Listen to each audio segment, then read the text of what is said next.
अस्सलाम वालेकुम दोस्तों। तो आज के हम लेक्चर में देखेंगे मेनिंजेस और ब्लड ब्रेन बैरियर के बारे में।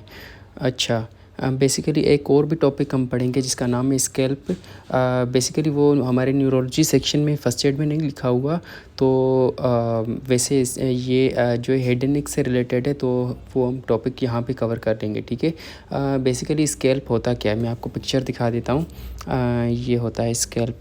अच्छा, ये होता है स्कैल्प।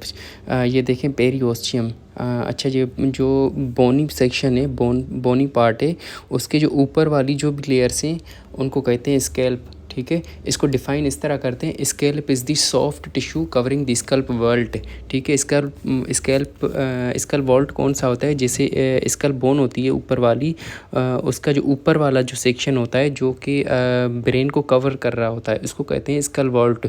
उसको जो लेयर्स कवर करती हैं, जो टिश्यू पार्ट इसको कवरिंग करता है, उसको कहते हैं स्कैल्प। अच्छा, इसकी एक्सटेंशन कहाँ से कहाँ तक होती है। अब एक्सटेंशन इसकी एंटीरियरली जो होती है सुप्रा ऑर्बिटल मार्जिन से लेकर पीछे पूरा जाकर फिर सुपीरियर नकल लाइंस और एक्सटर्नल ओसिपिटल प्रोट्यूबरेंस और उसके साइड में जो लाइंस होती हैं दोनों साइड में सुपीरियर नकल लाइंस वहाँ तक एक्सटेंड करती है, और साइडों में जो सुपीरियर टेम्पोरल लाइंस तक इसकी एक्सटेंशन होती है स्कैल्प की। मैं आपको फिर से डेफिनेशन बता देता हूँ। Scalp is the soft tissue covering skull vault, ठीक है। स्कल वाल्ट कौन सा होता है, जो ऊपर जो ब्रेन की जो स्कल वाल्ट होता है, बोनी टिश्यू होता है, ठीक है। उसकी जो कवरिंग होती है उसको स्कैल्प कहते हैं। इसकी एक्सटेंशन एंटीरियरली सुप्रा ऑर्बिटल मार्जिन तक होती है, और सुप्रा ऑर्बिटल मार्जिन यानी कि ये जो आईब्रो बनी हुई है हमारी, यहाँ तक यहाँ से लेकर पीछे जाएंगे सुप्रा यहाँ से एक्सटेंड करते करते पीछे जाएंगे हम एक्सटर्नल ओसिपिटल प्रोट्यूबरेंस, और उसके साइड में जो लाइंस होती हैं सुपीरियर नकल लाइंस, और लेटरली दोनों साइड्स पे सुपीरियर टेम्पोरल लाइंस तक इसकी एक्सटेंशन होती है। अच्छा, इसकी लेयर्स कौन कौन सी होती हैं, इसका एक निमोनिक है। ये स्कैल्प जो लिखा हुआ है यही इसका निमोनिक है, ठीक है। अच्छा, स्कैल्प के कौन कौन सी लेयर्स आती हैं, बेसिकली इसमें 5 लेयर्स आती हैं, ठीक है। S for skin. अच्छा, सबसे बाहर जो होती है स्किन होती है। अब स्किन क्या होती है, बिल्कुल थिक स्किन होती है, और वो जो होती है स्किन स्कैल्प पे जो होती है वो हेयर बीरिंग होती है, ठीक है। इसकी और कोई इंपॉर्टेंस नहीं है, बस इतना याद रख लीजिएगा। थिक स्किन होती है और हेयर बीरिंग स्किन होती है, ठीक है। उसके बाद आता है सी पे connective tissue. Basically connective tissue जो स्किन के बाद आता है वो तो सुपरफिशियल फेशिया होता है, ठीक है। ये सुपरफिशियल फेशिया वाला कनेक्टिव टिश्यू होता है।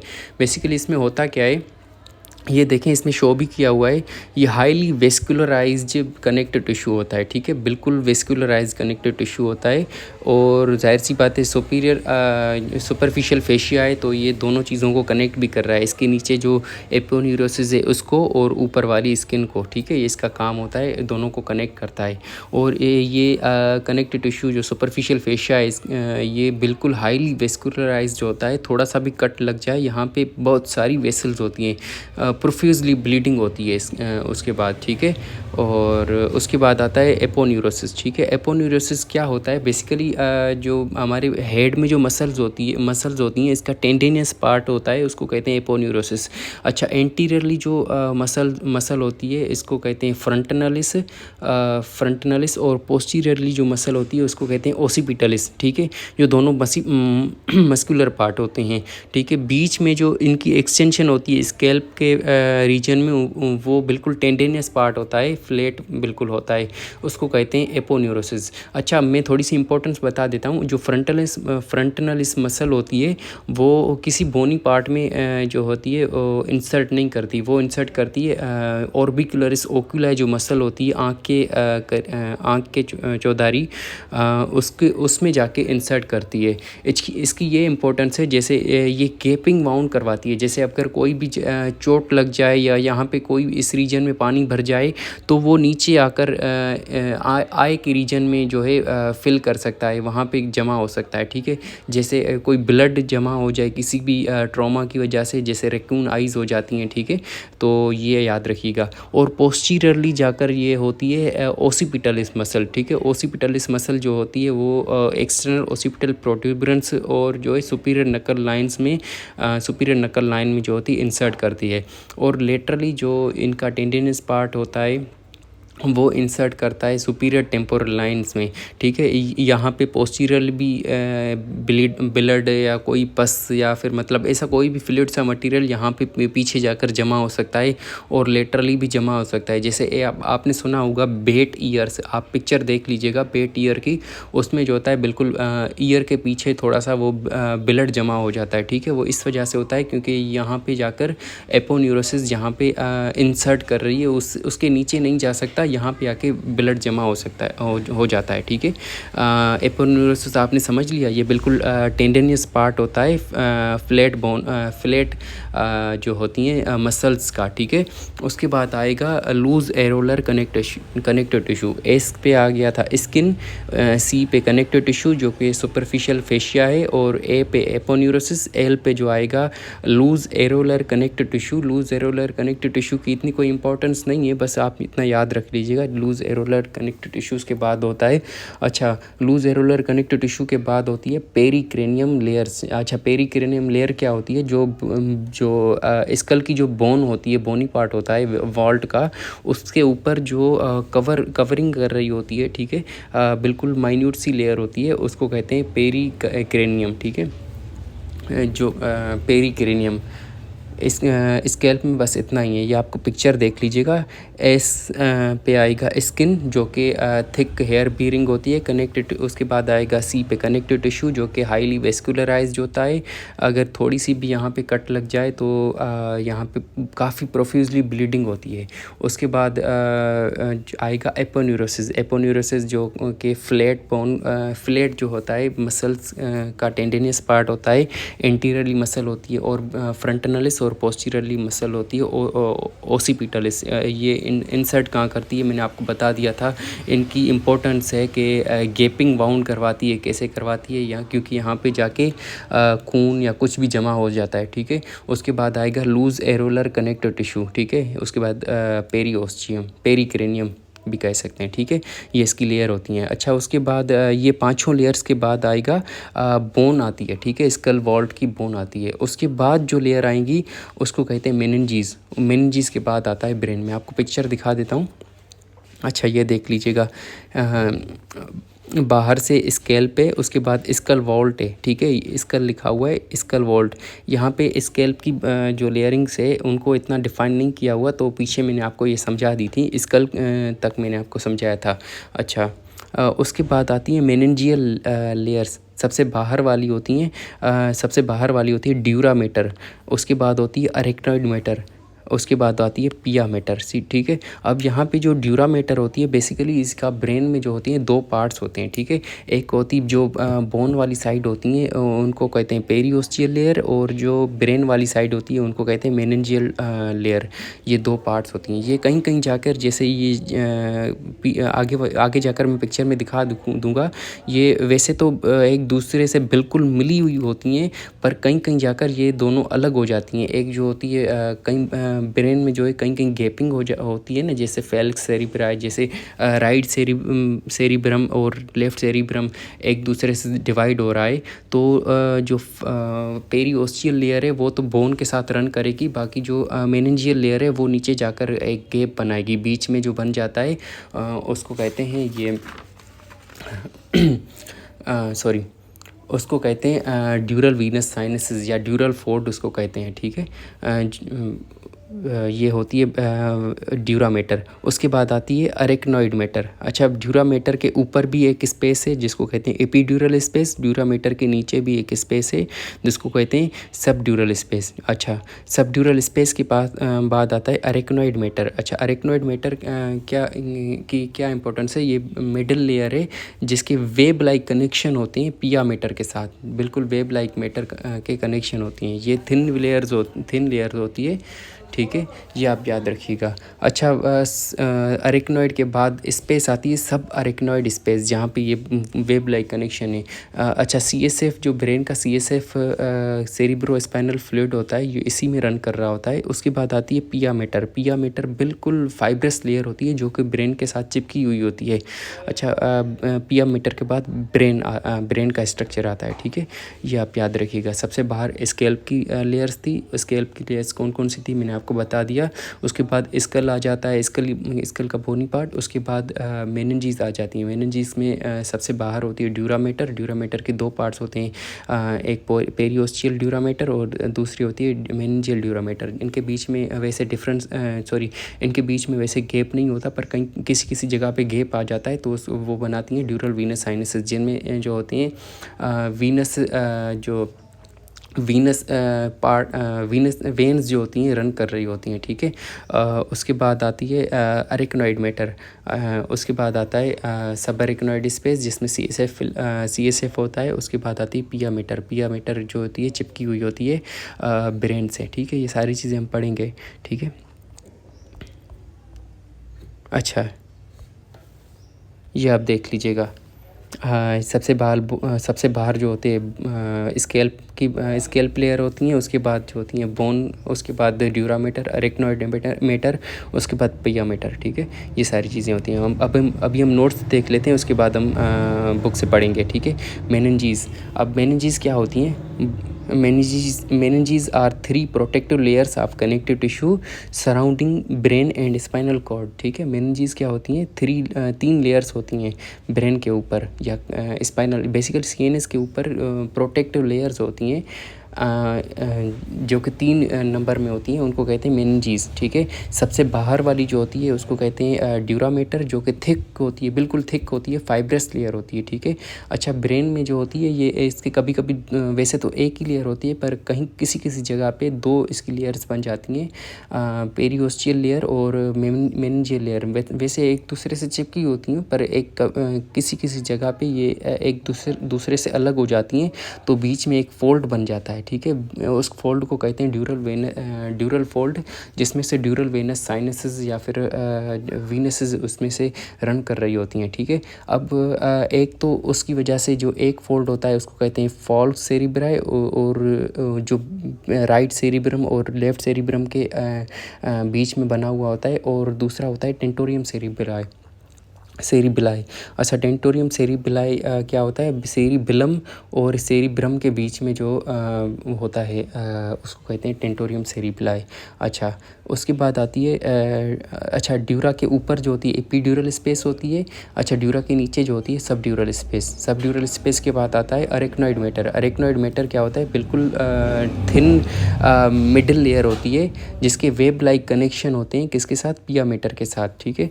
अच्छा, इसकी अरेक्नॉइड मैटर के अंदर होती है सब अरेक्नॉइड स्पेस। सब अरेक्नॉइड स्पेस में क्या कर रहा होता है? CSF सेरिब्रो स्पाइनल फ्लूइड, इसमें सब अरेक्नॉइड फ्लूइड में सब अरेक्नॉइड स्पेस में होता है, ठीक है। अच्छा, सब अरेक्नॉइड स्पेस के बाद आती है पिया मैटर। पिया मैटर बिल्कुल थिन फाइब्रस लेयर होती है जो कि बिल्कुल ब्रेन से या स्पाइनल कॉर्ड से बिल्कुल चिपकी हुई होती है, वो अलग नहीं हो पाती, ठीक है। वो होती है पिया मैटर। अच्छा, मैंने कुछ आपको स्पेसेस बताई थी। स्पेसेस जो है, एक थी एपीड्यूरल स्पेस, सबड्यूरल स्पेस और सब अरेक्नॉइड स्पेस, ठीक है। इनकी क्लिनिकल इंपॉर्टेंस है। वैसे अगर कोई चोट लग जाए और इनके अंदर जैसे एपीड्यूरल स्पेस में अगर कोई ब्लड भर जाए, ये आगे जाके हम पढ़ेंगे, पर थोड़ा सा आपको इंट्रो दे देता हूँ। एपिड्यूरल स्पेस में अगर ब्लड भर जाए तो उसको हम कहेंगे एपिड्यूरल हेमरेज। अच्छा, मोस्ट प्रोबेबली एपिड्यूरल स्पेस में अगर ब्लड भर जाए और ड्यूरल हेमरेज हो जाए तो समझ लें कि मिडिल मेनिंजियल आर्टरी रप्चर हुई है, ठीक है।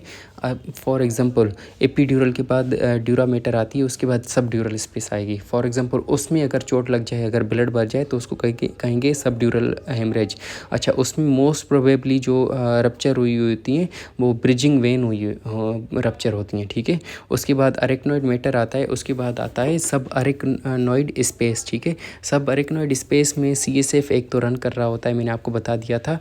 दूसरा, अब कभी भी अगर चोट लग जाए या कुछ भी हो जाए उसमें अगर सब अरेकनॉइड स्पेस में ब्लड भर जाए तो उसको कहते हैं सब अरेकनॉइड हेमरेज। अच्छा, उसकी क्लिनिकल इंपॉर्टेंस ये है, अगर कोई भी बंदा हमारे पास आएगा वो कहेगा बिल्कुल worst headache of my life, ठीक है, इतना वो बताएगा, ठीक है। जब कभी भी इसका एमसीक्यूज आएगा ये चीज़ लिखी हुई होगी कि वर्स्ट हेडेक ऑफ लाइफ, आप समझ जाइएगा कि सब अरेकनॉइड हेमरेज है। चाहे सीटी स्कैन का इमेजिंग वो उन्होंने शो की हुई हो ना शो की हुई हो, अगर इतना लिखा हुआ हो आप समझ जाइएगा सब अरेकनॉइड हेमरेज है, ठीक है। अब दूसरी इसकी क्लिनिकल इंपॉर्टेंस ये है कि अगर कोई भी इन्फेक्शन हो जाए मेनिंजाइटिस, मेनिंजीज का, उसको कहते हैं मेनिंजाइटिस। मोस्ट प्रोबेबली यहाँ पे एक टर्म यूज़ होता है लेप्टोमेनिंजीज। अब लेप्टोमेनिंजीज क्या होता है, पिया मेटर और अरेकनॉइड मेटर को साथ में मिलाकर हम कहते हैं लेप्टोमेनिंजीज। अगर तीनों लेयर्स को मिलाएं तो उनको कहते हैं पेन मेनिंजीज, ठीक है। अगर लेप्टोमेनिंजाइटिस हो जाए मतलब उसका पिया मेटर और अरेकनॉइड मेटर की इन्फ्लेमेशन हो गई है, ठीक है, ड्यूरामेटर सेफ है। अगर फॉर एग्जांपल अगर कहीं पे टर्म यूज़ हो पेन मेनिंजाइटिस तो आप समझ जाइएगा पिया मेटर, अरेकनॉइड मेटर और ड्यूरामेटर तीनों इन्वॉल्व हैं, ठीक है, मेनिंजाइटिस में।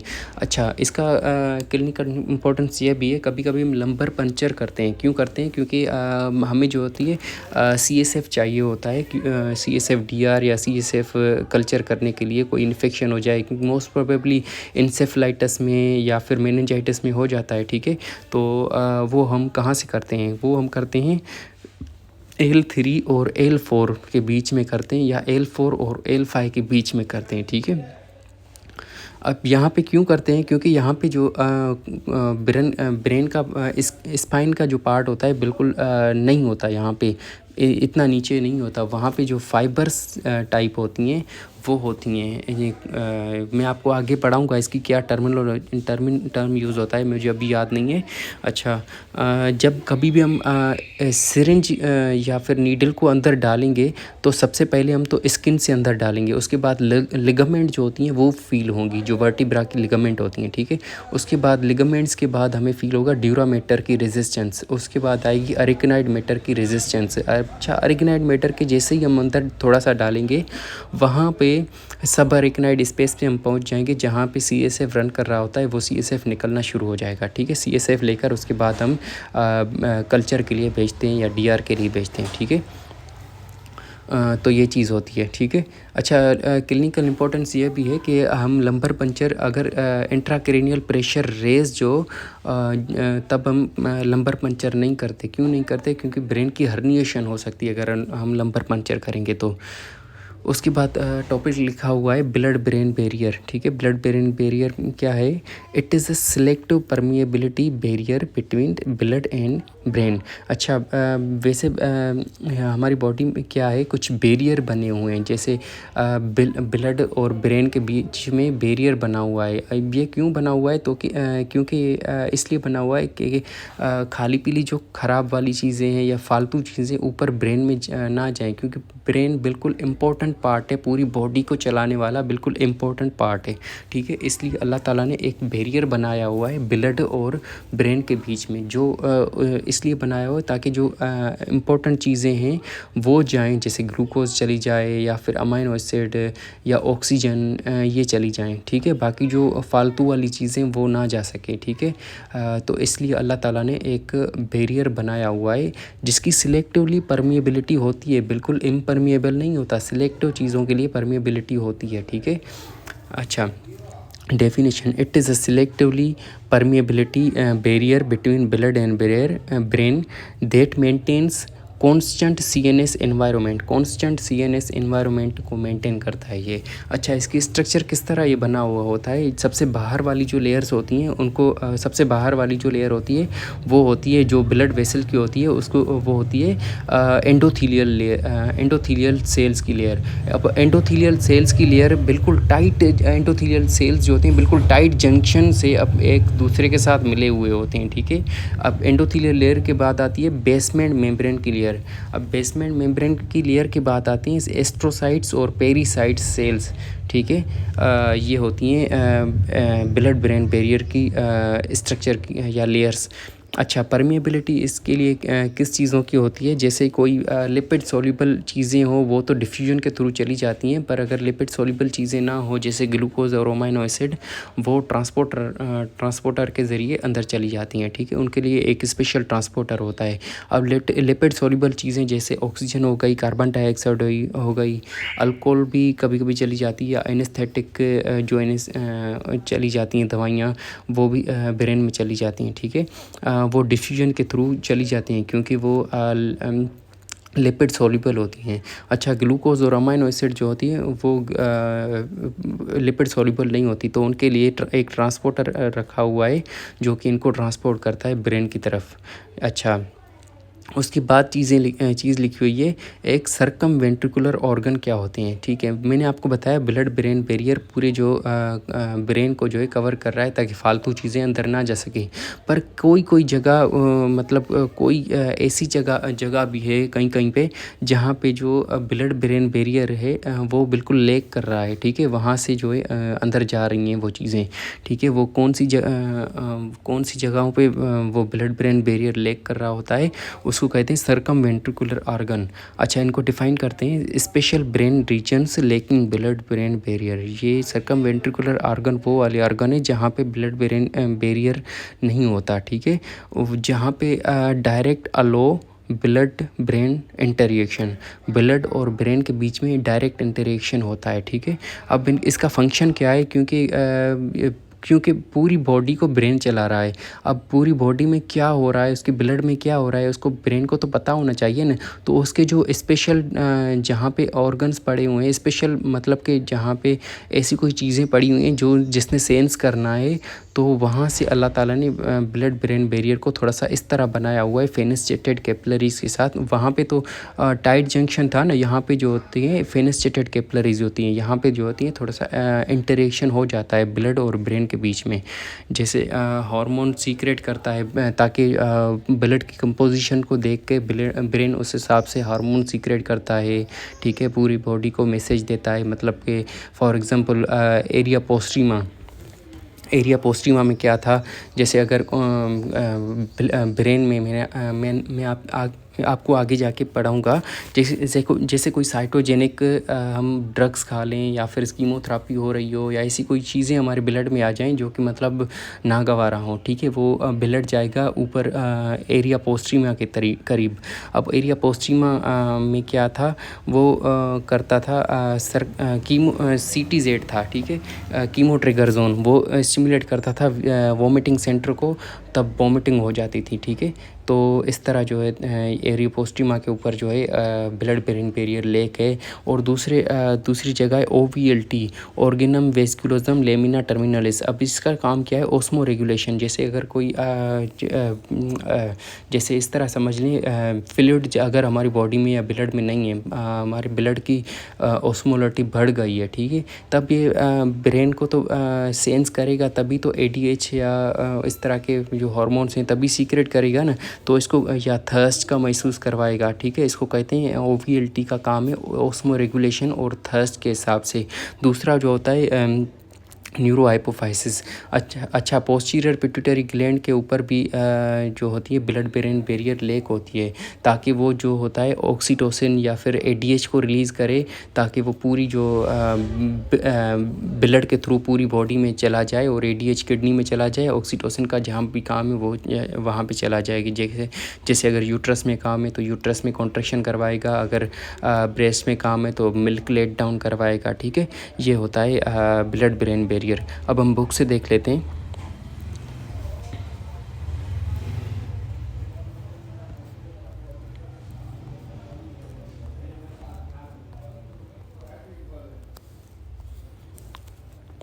अच्छा, meninges are the 3 membrane that surround and protect brain and spinal cord. मैंने बताया था मेनिंजेस लेयर्स होती हैं जो कि ब्रेन और स्पाइनल कॉर्ड को प्रोटेक्ट करती हैं। Derived from both neural crest and mesoderm, ये मैंने आपको नहीं बताया था, ये याद रखिएगा। Derived from both neural crest cell and mesoderm. ये मेनिंजेस जो होती हैं न्यूरल क्रेस्ट सेल और मीजोडर्म से ड्राइव होती हैं। सबसे आउटर वाली जो लेयर होती है उसको कहते हैं ड्यूरामेटर, जो कि थिक फाइब्रस लेयर होती है, क्लोज जो स्कल होती है। उसके बाद आती है एराकिनॉइड मैटर मिडिल लेयर होती है जिसमें वेब लाइक कनेक्शन होते हैं पिया मैटर के साथ। अब पिया मैटर थिन फाइब्रस लेयर होती है जो कि एडहेयर करती है ब्रेन और स्पाइनल कॉर्ड से। अच्छा, CSF जो फ्लो करता है वो सब एराकिनॉइड स्पेस में फ्लो करता है। जो सब एराकिनॉइड स्पेस कहाँ पे होती है? एराकिनॉइड और पिया मैटर के बीच में होती है। एपिड्यूरल स्पेस जो होती है एक पोटेंशियल स्पेस है between dura mater and skull bone, ठीक है। अगर उसमें जो होती हैं काफ़ी सारी फैट होती हैं और ब्लड वेसल्स भी होती हैं, ठीक है। अगर कोई मिडिल मेनिंजियल आर्टरी का रप्चर हो जाए तो एपिड्यूरल हेमरेज हो जाता है या सबड्यूरल हेमरेज, ये सारी चीज़ें मैंने आपको बता दी हैं, ठीक है। ये मेनिंजेस का हो गया। उसके बाद ब्लड ब्रेन बैरियर का क्या है? Prevent circulatory substances for example bacteria drugs from reaching to the CSF या CNS। ये ब्लड ब्रेन बैरियर एक बैरियर है जो कि प्रिवेंट करता है फालतू सब्सटेंसेस जैसे बैक्टीरिया हो गए या फिर ड्रग्स हो गई, वो CNS तक पहुंच ना पाएँ, ठीक है। 4 स्ट्रक्चर की बनी हुई होती हैं। सबसे बाहर वाली जो होती हैं नॉन फेनेस्ट्रेटेड टाइट जंक्शन जिनका होता है वो एंडोथेलियल सेल्स होते हैं। उसके बाद बेसमेंट मेम्ब्रेन आती है। उसके बाद वाली लेयर्स होती है पेरीसाइट्स और एस्ट्रोसाइट्स की। इनकी परमिएबिलिटी वैसे तो लिपिड सॉल्युबल या नॉन पोलर जो सब्सटेंसेस होते हैं वो डिफ्यूजन के थ्रू ट्रांसपोर्ट या डिफ्यूजन के थ्रू चले जाते हैं, पर जिनके ऊपर वो चार्ज होती है या फिर सब लिपिड सॉल्युबल नहीं होते जैसे ग्लूकोज और अमाइनो एसिड, उनके लिए ट्रांसपोर्टर रिक्वायर्ड होता है। अच्छा, सर्कमवेंट्रिकुलर ऑर्गन वो चीज़ें हैं जहाँ पे जो ब्लड ब्रेन बैरियर लेक कर रही है। ये इस वजह से लेक करती है ताकि ब्रेन को पता चले ब्लड में क्या चल रहा है या हमारी पूरी बॉडी में क्या चल रहा है। कहाँ कहाँ पे ये लेक करती है? जैसे एरिया पोस्ट्रीमा जो कि वोमिटिंग करवा सकता है, और OVLT जो कि ऑस्मो रेगुलेशन करवाता है, और न्यूरो सेक्रेटरी जैसे neuro hypophysis posterior pituitary gland के ऊपर ले करता है ताकि वो ADH सीक्रेट करता है। अच्छा, blood brain barrier disruption for example stroke leads to vasogenic oedema. अगर ब्लड ब्रेन बैरियर की डिसरप्शन हो तो जैसे स्ट्रोक में हो सकती है, उसकी वजह से वेजोजेनिक एडिमा भी हो सकता है। हाइपर ओस्मोलर एजेंट्स जैसे अगर कोई मिनिटोल इस्तेमाल करे तो ब्लड ब्रेन बैरियर की परमिएबिलिटी मेडिकेशन के लिए बढ़ जाती है, ठीक है। ये आप याद रखिएगा। अगर कोई सवाल हो तो पूछ लीजिएगा। Thank you.